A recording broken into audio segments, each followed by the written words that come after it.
తులసీదాస్ గారు రాత్రి నిద్రపోతున్నారు.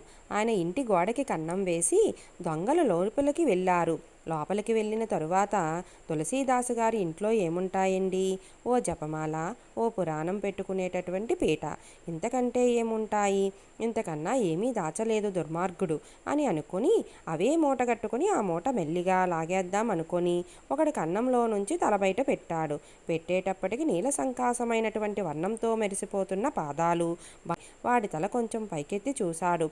పట్టుబట్ట కొంచెం ముందుకు పెట్టిన మోకాలు, నడుము, విశాలమైన వక్షస్థలము, ఆ పక్కన భూమి మీద వంచి ఉన్నటువంటి ధనస్సు. దాన్ని పట్టుకుని ఒక ఆయన ఇలా చూస్తున్నాడు. ఆయన్ని చూసి బయటకు పెట్టిన తల లోపలికి పెట్టేశాడు.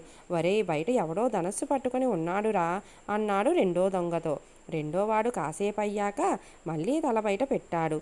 చూశాడు మెల్లిగా. తలలోనికి లాక్కొని, వరే, ఆయనే కాదురా, పక్కనే ఎర్రగా ఇంకో ఆయన కూడా ఉన్నారా అని అన్నాడు. వెళ్ళిపోతారేమో అని తెల్లారే వరకు అక్కడే కూర్చున్నారు.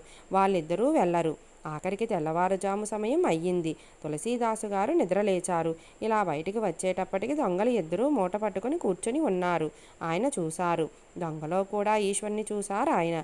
అయ్యయ్యో, అదేంటి అలా మూట కట్టుకుని కూర్చున్నారు, వెళ్ళిపోకపోయారా అన్నారు. ఆపాటి ఇంగిత జ్ఞానం మాకు లేక కాదు. బయటకు వెళదామంటే ఇద్దరు నుంచున్నారు. ఒకరు నల్లగా ఉన్నారు, ఒకరు ఎర్రగా ఉన్నారు.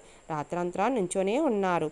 పైగా చేతిలో కోదండాలు పట్టుకొని ఇలా చూస్తున్నారు. కానీ ఎంత అందంగా ఉన్నారో. ఎవరు వాళ్ళు అని తులసీదాసు గారిని అడిగారు దొంగలు. తులసీదాసు గారు బోరున ఏడ్చాడు. ఇంతోటి నా పురాణపీఠము, ఆచమన పాత్ర కోసం రాత్రంతా నిలబడి ఉన్నారా నా రామలక్ష్మణులిద్దరూ అని.